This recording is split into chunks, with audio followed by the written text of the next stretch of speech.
Hi there friends, this is Brent Heuris, Productivity Coach, and what we discuss here is getting you into sustainable, high-level productivity.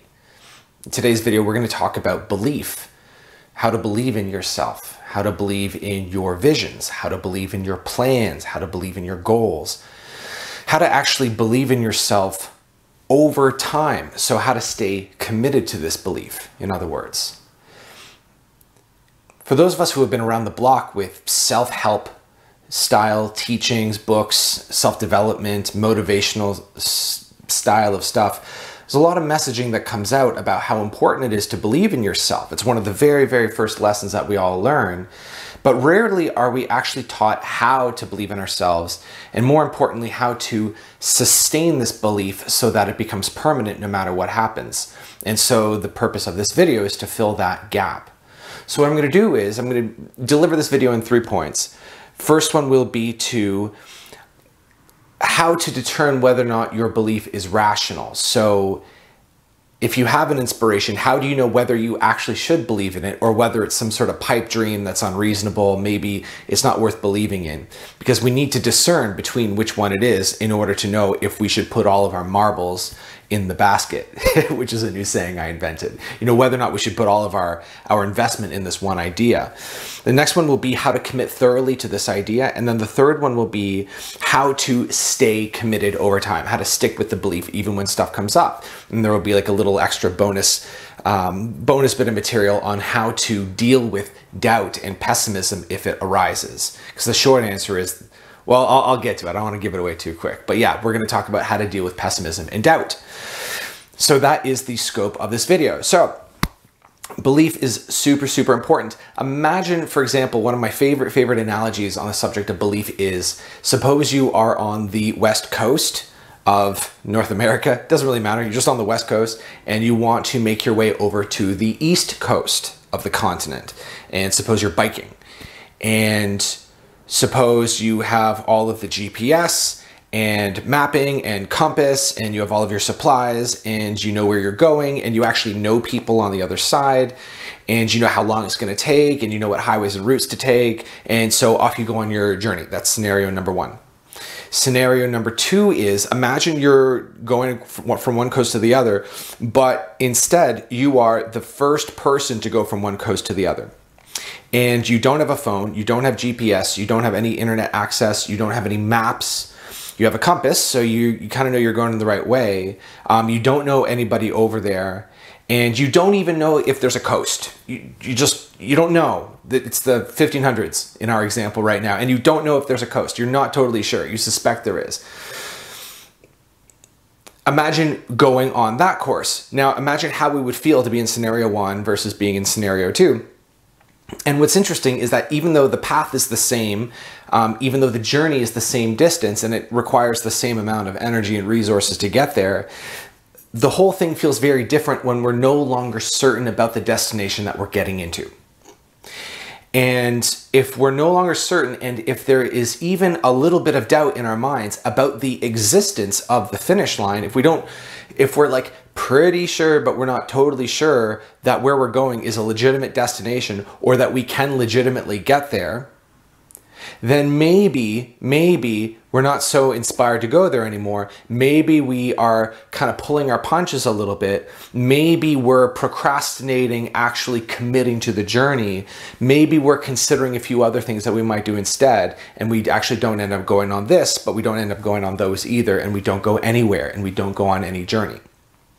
Well, this is the discussion of belief and belief in yourself and your vision wrapped up in a nutshell. In order to actually reach where you're going, belief is required. So when I'm speaking to you, when I'm offering this teaching to you, I'm making an assumption about you that if you have listened, especially if you listened this far, like I think we're what? Like we're 4 minutes in, 4.5 minutes. So if you made it this far, then my assumption about you is that you live your life on a certain track, or you have a certain level of existence that you've been able to make for yourself. It's good, it works, it's stable, whatever, you know, you can get from day to day. But you also have a larger existence that you're stepping into. You have an idea of how your life could be, about how good it could be. And this could be on the level of money, wealth, business, relationship, where you live, what your home is like, what your lifestyle is like, the level of freedom that you have. Maybe you imagine yourself as the owner of a passive income business or something like that. Could be awesome, you know, and you dream about this as a possibility, as an idea, but you haven't yet made it happen. Perhaps you've even put effort into making this happen and you haven't succeeded in making it happen yet. And so what I'm suggesting in this video is that if you are willing to commit on the bottommost level, if you're willing to believe in this vision on the bottommost level, so in other words, if you're willing to believe no matter what happens, and we're going to get into what I mean by that in a second, then you will have what it takes to actually burst out into this new level of life. It is the key. It is like the thing that will move you from A to B, from smaller to bigger, that will move you into your conception of success. It is belief, a full congruent belief that will get you there.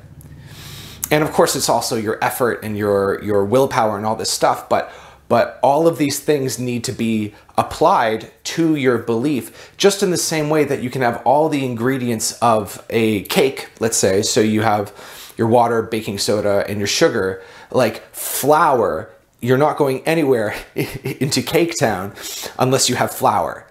And so this video is the flour. It's the missing piece that will make all of this come together so that you can arrive. Great. So as we go through this, it will be most useful if you pause this video and just take a minute to imagine a level of success that you might want to step into over the next 6 months. So I'm filming this in August. Maybe we might shorten that window. So we're looking at the end of the year. So the end of December of 2021. So if that's where you're listening to it now, otherwise just, think of 6 months into the future from wherever you are. Pause the video and come up with a vision of, like, if I really succeeded over the next 6 months, if I really actually did it, I really made it happen, what could I sort of reasonably expect to accomplish? So pause the video, go for it, and unpause. Good, okay, good. So hopefully you have your vision there, and hopefully it's something that kind of entices you. So what we're gonna do first is we're gonna run it through how to tell if this is something that you should commit to, whether it's something that actually is realistic. And the answer might surprise you. It might surprise you. I'm kind of using evocative wording, being realistic or not, to get your attention. So the way to tell is a few questions that you can run by this vision. So number one is, when you think about accomplishing this, or when you think about embarking on this journey to make it happen, how does it make you feel? Notice for a second, take a minute right now to notice how it feels to embark on this journey, to commit completely, to really doubling down on your commitment to making this happen. How does it feel?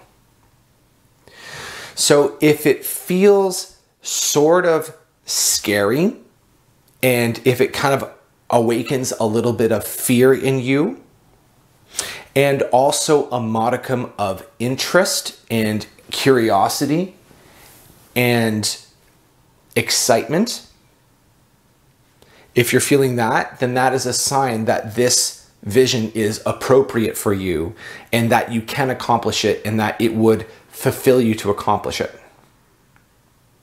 If, however, when you think about doing this, it doesn't necessarily make you feel scared, it just kind of makes you feel heavy, or if you feel like a sense of obligation, like this is something you have to do, or like this is something that you have to do so that you can be done, so that you can finally get around to doing what you want to do. So you just want to get through, get it out of the way, just get it done, but you're not inspired to do it.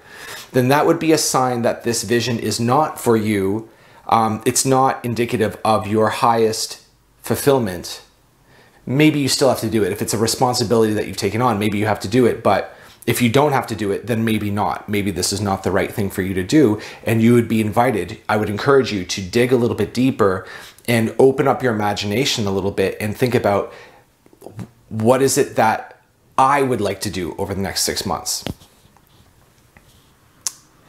Another question is, how long have you had this vision? So if you're kind of bringing up a vision of what you might get done over the next 6 months, if it's a vision that you've held for a long time, like over a couple years, and it's been the same vision, maybe it kind of changes form a little bit, but it's still the same thing that you've been dreaming about for like years and years, that is a really, really good sign that this is for you to do and it's realistic and you should go for it. If not, if it's a relatively new vision, it doesn't mean that it's not for you. It just, but the opposite case is definitely true for you. And the third one is, what about succeeding in this particular way is attractive to you? So is it attractive because doing it would be fun and enjoyable and you would just enjoy doing it and getting it done? Well, that's a good sign. If the only thing that's attractive about it is how good it would make you look to other people, how much it would add to your status, or again, if you're doing it from obligation so people will like you or respect you, then maybe doing this project would not serve your greatest fulfillment and it would not be worthwhile to allocate so much belief and commitment to it. Good. So that's number one. So now, how to commit to a belief. So you'll know that you're doing this correctly. You'll know that you're actually like properly doubling down on your commitment to your own success and your own growth.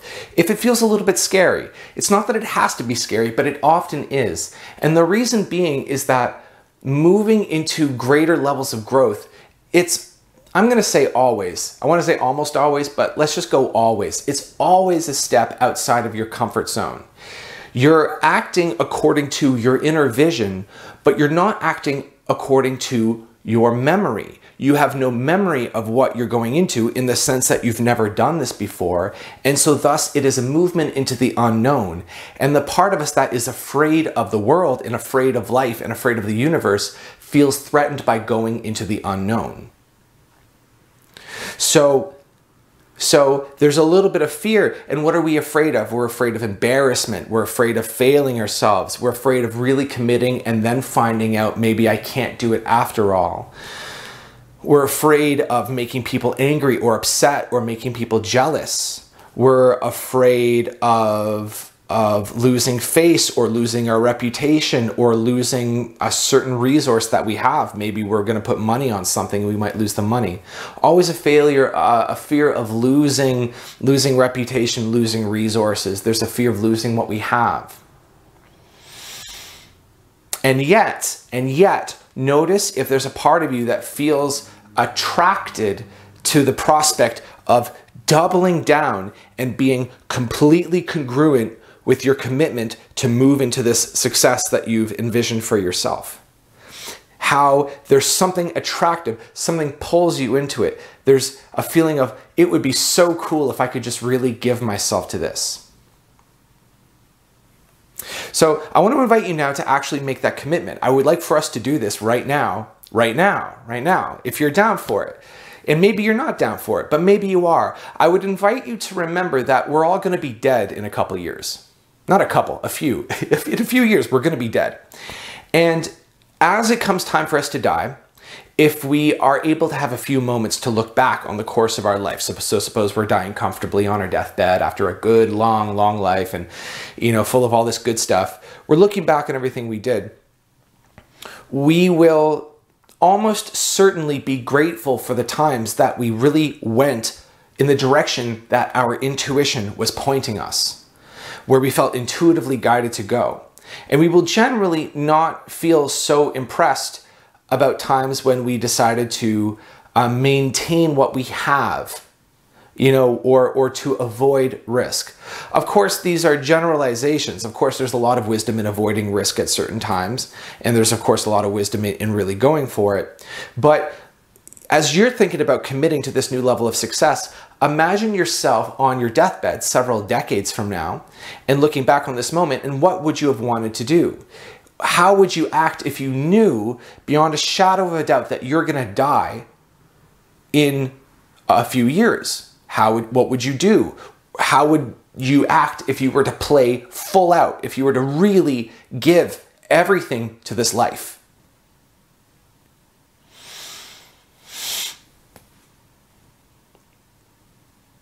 So consider committing to this. Consider doubling down. Consider going against the cultural messaging that we often receive, and really, really going for it, really committing right now. And if you want to do it, you would do it like this. It's very simple. You just simply say, okay, I commit to this. You can say it out loud with your voice, with your words. Mean it as you say it. I commit. I'm giving myself to this. Whatever it takes, I'm going to do this. I'm willing to give everything to this. I'm willing to go for it. I'm willing to do it. I'm willing to try. Not in the sense that, like, we all know that try implies failure, but I'm willing to offer effort. I'm willing to really invest myself in what I'm doing. Notice what happens if you're actually doing this. Notice how there may be a little fear spike, but then maybe you find yourself on the other side of this, and notice how it feels. What does it feel like in your body to come on the other side of this?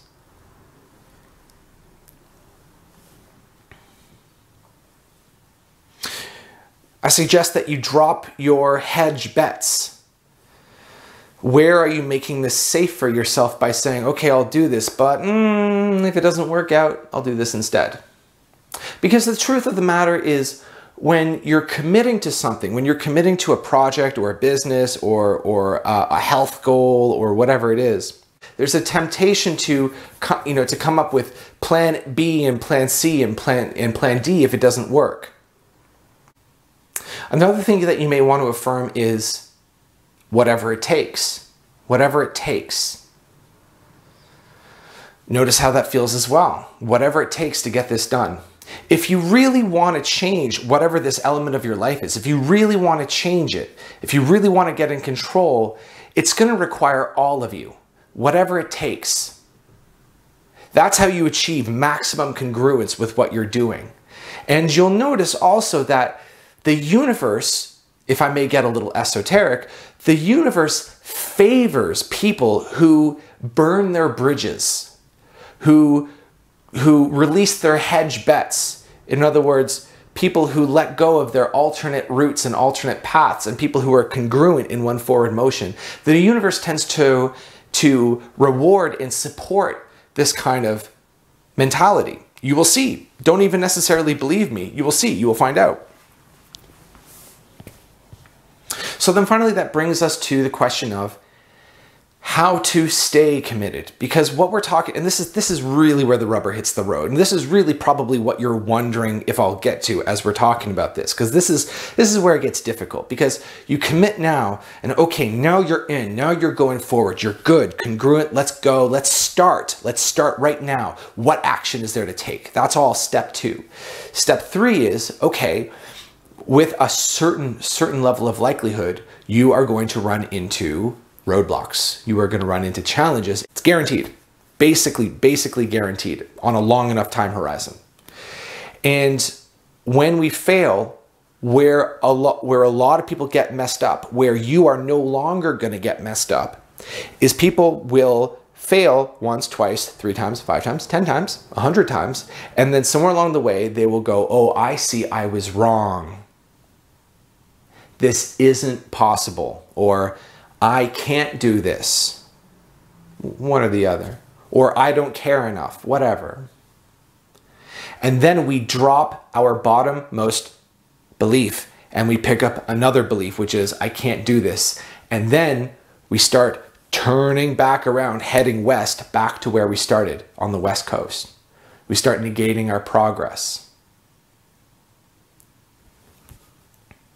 Your job now is to never abandon your post, never abandon your belief, no matter what happens. Ever again, ever. Shut the door on it. Never, ever again letting go of the belief that this can be done. So now, what do you do when doubt comes up, when pessimism or cynicism starts to arise within your experience? Everybody makes this mistake, and so you don't have to make this mistake anymore. People think that when pessimism comes up, they have to push it away, fight it, or negotiate with it, fight it, try to make it go away, talk about why the pessimism is wrong, trying to debate with it. Don't do any of that. Don't do any of that. doubt, cynicism, pessimism, worry, stress, fear. Don't fight with any of it.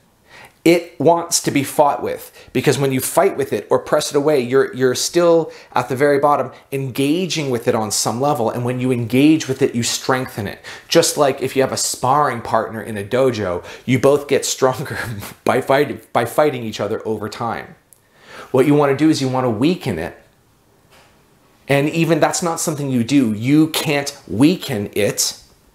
You just don't engage. Because if I said to you something ridiculous, suppose I said to you, there's no moon in the sky. There's no moon. There's no such thing as the moon, and there's no moon in the sky. How might you react? Would you want to fight with me? Would you want to argue? Would you want to tell me I'm wrong? Maybe, but probably not. You might just kind of go, okay. Like, you wouldn't be triggered by it, right? Because you know that there's a moon in the sky.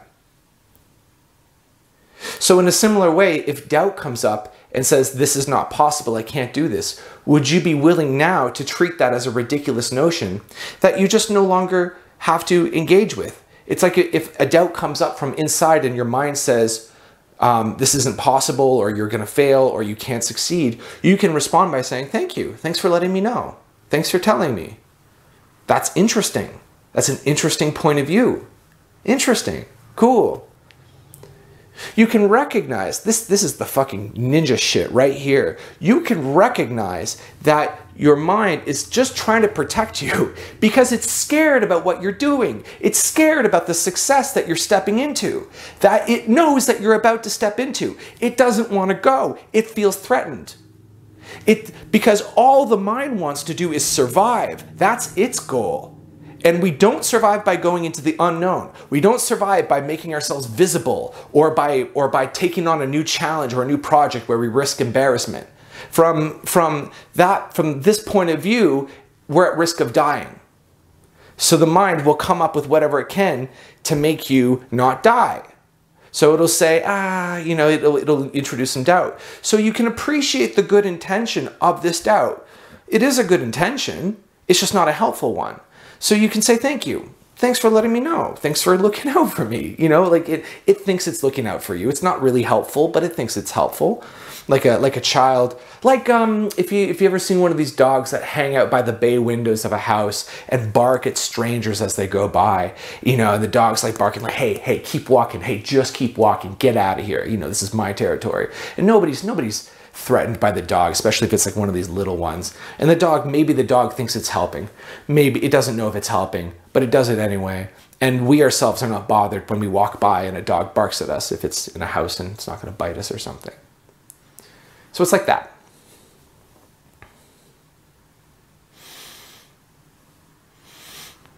So yeah, that's how to believe in yourself. So stick with that belief. Stick with the belief. Never take this belief off the shelf and review it ever again. Or maybe, I don't know, whatever, 2 years down the road, if you're not getting anything, maybe reevaluate. But even then, don't reevaluate the possibility of achieving it. Evaluate how you're going about it. The only time you would ever want to review whether or not you would want to review your topmost goal objective is whether or not you feel drawn to actually accomplish it. If there's any part of you that feels excited and attracted to accomplishing this thing, then it's game on. It's possible, and we're never taking that off the menu. It's no longer if, it's when. I'm going to keep walking until I reach. I'm going to keep going until I get there. If I fail, well then it's kind of exciting, because how many failures are there in between me and where I'm getting to? It's kind of good to just move through these failures, noticing how much more experienced and mature you become every time you experience one of these failures. The belief is not, as a final note, belief is not an effort. If you find you're trying to believe, that's wrong. That's not what we're doing here. The belief is a decision that you've made up. There is a moon in the sky. You don't have to try to believe that there's a moon in the sky. There's no effort. You're not trying to make yourself believe that there's a moon in the sky. You just know there's a moon in the sky. It's enough that you've seen it, you know it's there. Maybe it's daytime and you can't see it, but you just know it's there. It's done. It's just a done deal. You don't have to think about it anymore.